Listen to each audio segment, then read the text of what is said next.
Wala ka nang pupuntahan. Nakalimutan mo na ba na kapag naghahabulan tayo, dito ka lang din naman pumupunta?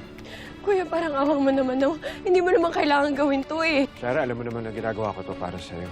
Para matigil na yung kasamaan mo. Parang buhay mo din, wala nang pupuntahan, hindi ba? Kung papatay mo ko, patayin mo akong nakaharap. Para ito yung huling maalala mo. Kung paano mo patayin yung bunso mong kapatid na walang kalaban-laban. Kung yan yung gusto mo. Leon! Ano ginagawa niyo dito? Kasi gusto niya isama hanggang libing ko yung sikreto niya. Yun ang sikreto. Tinulungan niya ako para matuntun sila. Kasabwat ko siya, kaya namatay yung kausa mo at yung nanay Carmen. Ang sabi ko, walang masasaktan.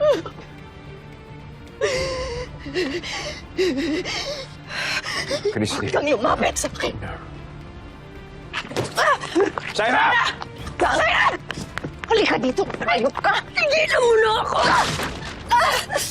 Alam mo naman na gulong-gulo yung utak ko at wala ako sa sarili dahil ayoko mawala sa akin si Jeremy. Kaya iniyahan mo na lang na salakayan nila sila, Mama. Nakita ko kasi yung sarili ko kay Shaira na ayaw niya mawala yung anak niya sa kanya. Parang ako. Alam niyo yung ginawa ni Tita Shaira. Pinahirapan niya ako. Tay, kamuntik niya na akong patayin. Pero handa kayong kalimutan lahat yun, Tay. Lahat ng yun. Para lang makuha si Nanay Christy at si Jeremy. Tingnan mo ang ginawa mo dahil sa obsession mo kay Christy at Jeremy. Sa tingin mo, mapapatawad ka pa ni Christy sa paulit-ulit mong pagsisinungaling sa kanya? Pinagsisisihan ko na ang lahat. Gusto ko lang ibalik yung oras. Hindi ko gagawin ulit ito. Para saan lahat yan? Patay na si Kausa. Patay na rin ang nanay ni Christy. Ano lang nawala sa iyo ang lahat sa pinaggagawa mo?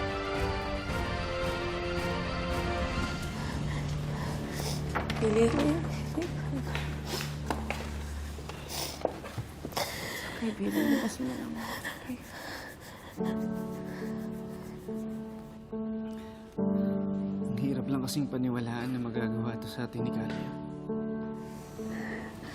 Tapos nagawa niya pa tayong harapin nung sa pagkamatay ni Kaos at saka ni Ma'am Carmen. Hindi niya ba naisip na parang lola na natin si Nayosa? At si Ma'am Carmen. Si Ma'am Carmen na tinanggap tayo sa kabila ng buong ginawa natin, ng nakaraan natin. Hindi niya ba naisip yun?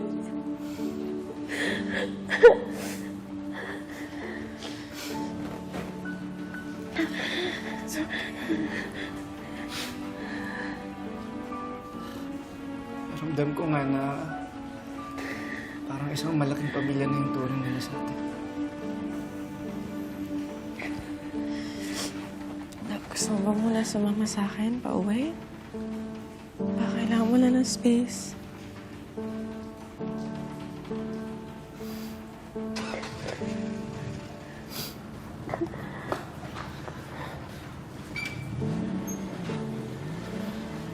Maalis si Kalia yun. Saan naman siya pupunta?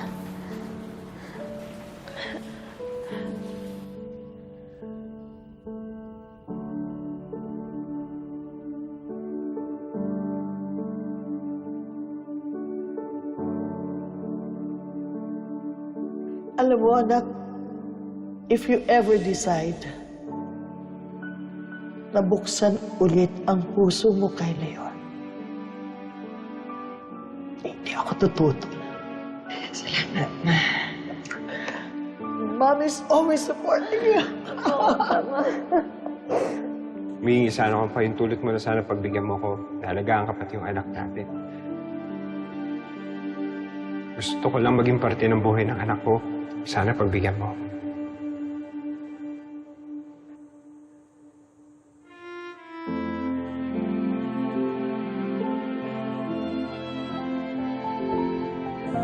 Alang-alas sa bata, pumapayag ako. Sana ba? Ayop ka.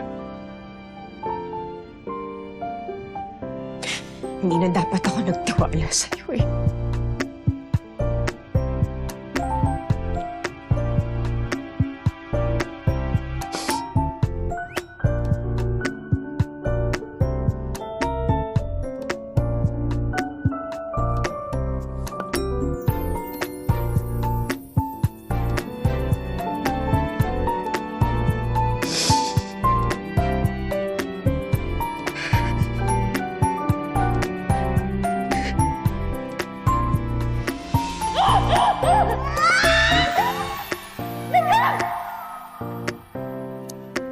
pala yun.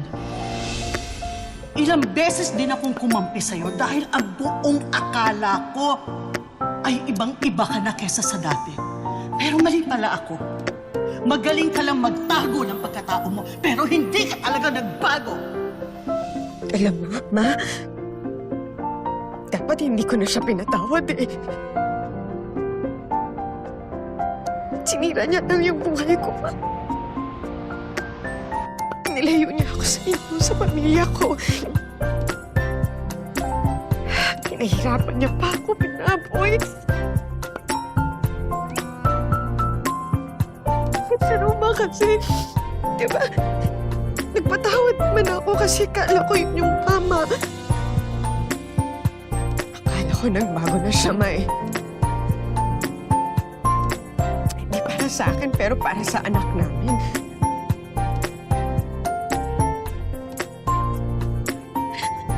Ma, yun yung pinakamalaki kong pagkakamali. Siya ang tumulong sa akin para mahanap si Jordan.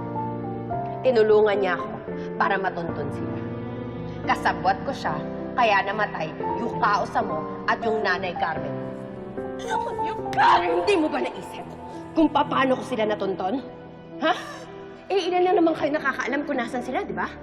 Tapos yung isang kasama mo, kakampi ko pa dati.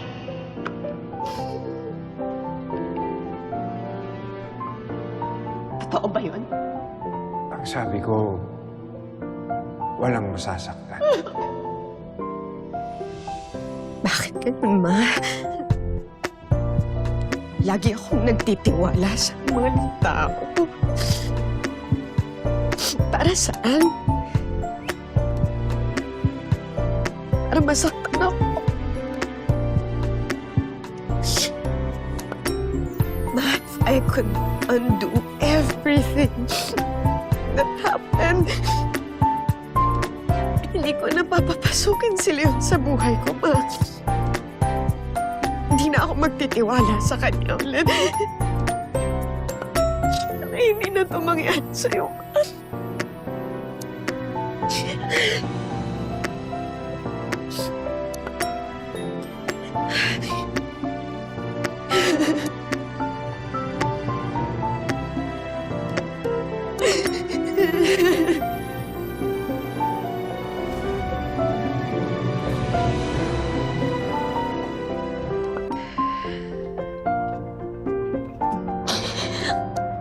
Sorry.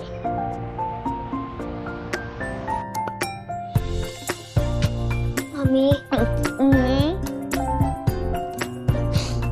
Umiiyak ka po ba? Namiss ko lang yung lola mo, anak. I miss her too, Mami.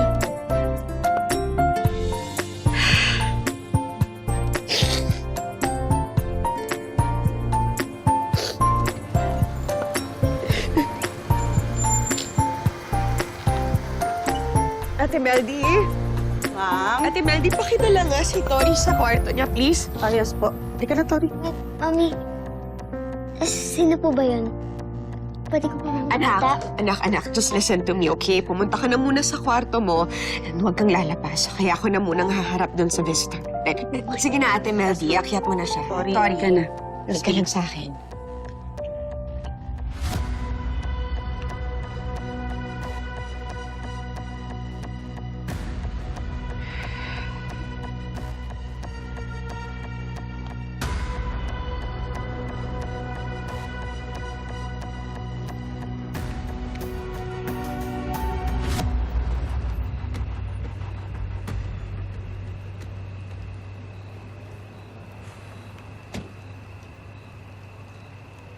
Christy, Umalis ka na, Leon.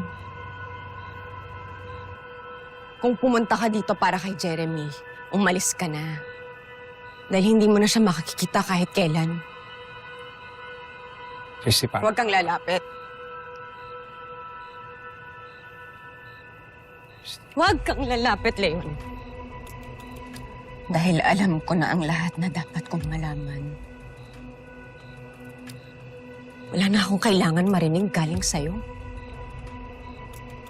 Kaya umalis ka na. Umalis ka na sa buhay ko. At huwag ka nang babalik dito. Kasi wala ka nang babalikan, hindi na kita mapapatawad.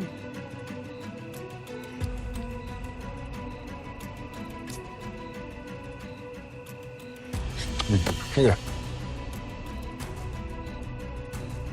Sige, kapit. Sige. Gamitin mo to. Sige na, gamitin mo na. Dahil tama ka naman eh. Hindi ako kapatawad dahil sa nagawa ko sa'yo at sa inyong lahat. Patayin mo na lang ako ngayon, ha? Alam ko na wala nang sa yung buhay ko eh. Dahil mawawala ka na kayo ni Jeremy, kaya patayin mo na lang ako ngayon. Sige na! Gamitin mo na lang to! Sige na! Yun! Huwag mo akong itulad sa'yo. Hindi ako mamamatay tao. Alam mo, dapat sa'yo. Dapat hindi ka muna mamatay eh. Dapat magdusa ka habang inaalala mo na namatay si Mama at si Kaosa dahil sa'yo. Dapat manugmok ka sa kaalaman mo na dahil sa'yo. Dahil sa ginawa mo, lalong lalayo sa'yo si Jeremy. Ni hindi ko nga babanggitin yung pangalan mo sa harap niya. Makakalimutan ka na lang niya. Darating ang araw, hindi ka na niya maaalala. Gagawin kong buo ang buhay ng anak ko kahit wala ka. Talis.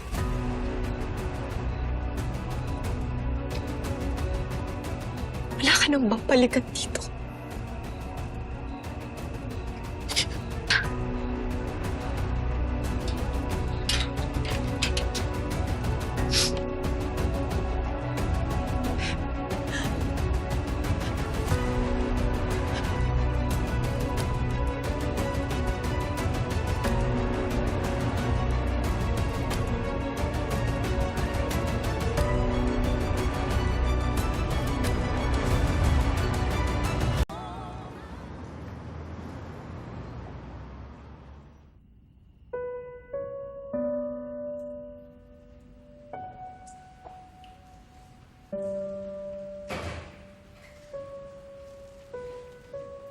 Oh, ano nangyari sa'yo? Di ba dapat umuwi ka na? Si Christy ba may gawa niyan? Alam mo, ang swerte mo, Leon. Ang bait pa rin ng anak mo. Kasi ayaw ka niyang iwan dito mag-isa kahit masama loob niya sa'yo.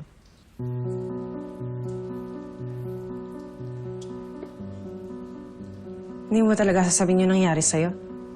Tinanong ko si Christy kung pwede niya akong patayin. Gusto mo ba ikaw nilang gumawa? So, pati sa pagpatay sa'yo, pangalawa ako kay Christy. You're so ridiculous. I only kill people who deserve it. Kaya ni Shaira. Kailangan mo pang mabuhay, Leon. Kasi kailangan mo pang bumawi sa lahat na nasaktan mo. At hindi mo magagawa yon kung bigla mo isusuko ang buhay mo. Have a little accountability.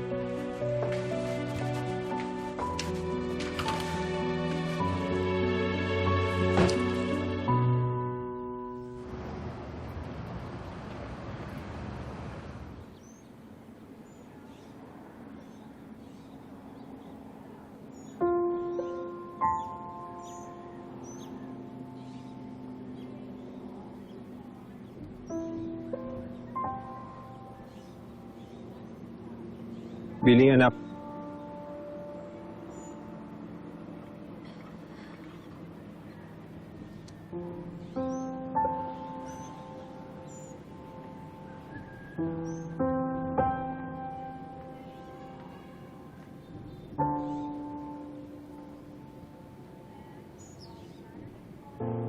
Tawarin mo ako, anak. Napakalaki ng nagkakamali ko sa'yo. Kay Nanay Christy. Ikausa sa kay Mama Carmen. Anak, maniwala ka sa akin, hindi ko naman gustong may masaktan. Kung gusto ko lang manatiling buo yung pamilya natin, magkakasama tayo.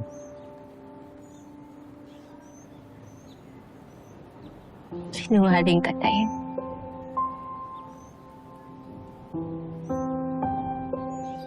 Sinungaling ka.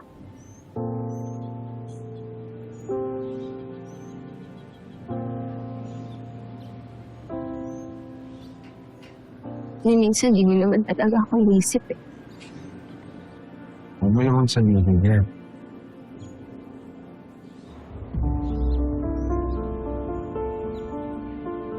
Mas importante sa'yo, si Nanay Christy at si Jeremy. Takot na takot kang mawala sila. Kaya nakipagsabatan ka ulit kay Tita Shaira. Anak, hindi naman ganun yun. Ganun, Tay.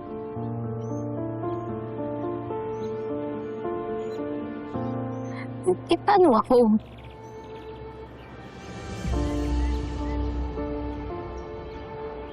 Anak mo rin naman ako, di ba?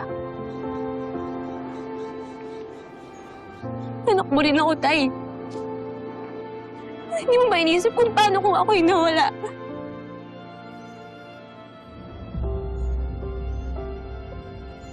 Kailan ba ako magiging kasi importante nila sa'yo?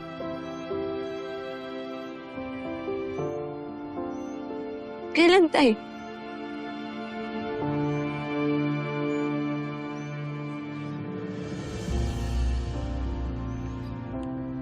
Billy, Ayoko, Tay. Ayoko, Tay.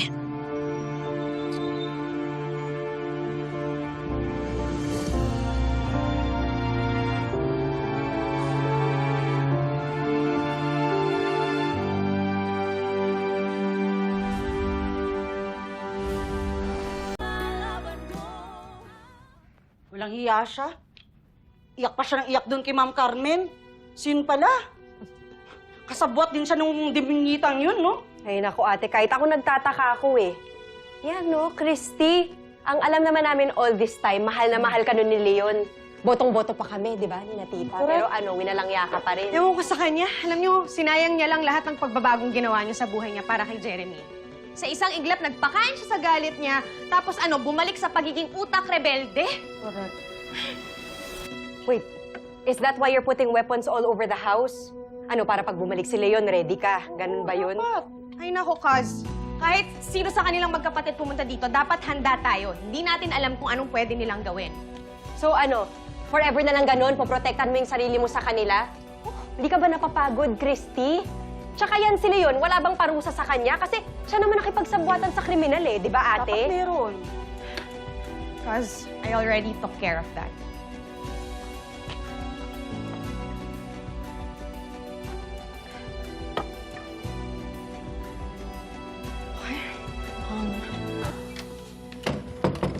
Dito tayo, sir.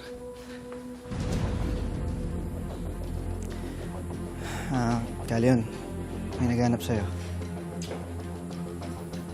Mr. Lozano, pwede ka ba naming makausap? Bakit po? Mahulihin niyo po ba yung tatay ko? Billy.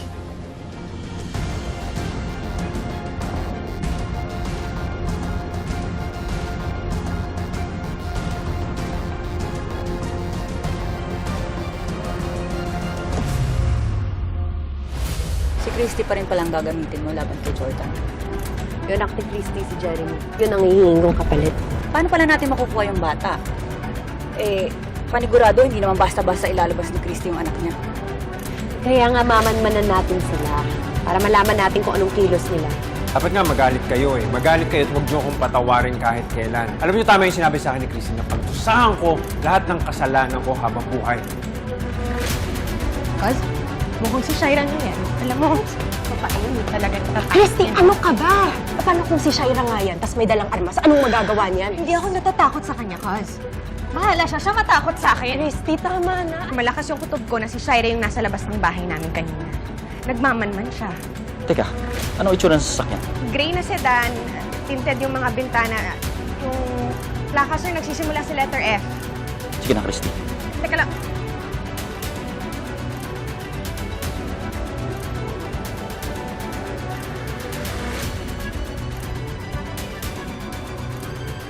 Ano ba pumapasok sa isip mo, ha? Di ba sabi ko sa'yo, bawal kang magpakita kay Christy?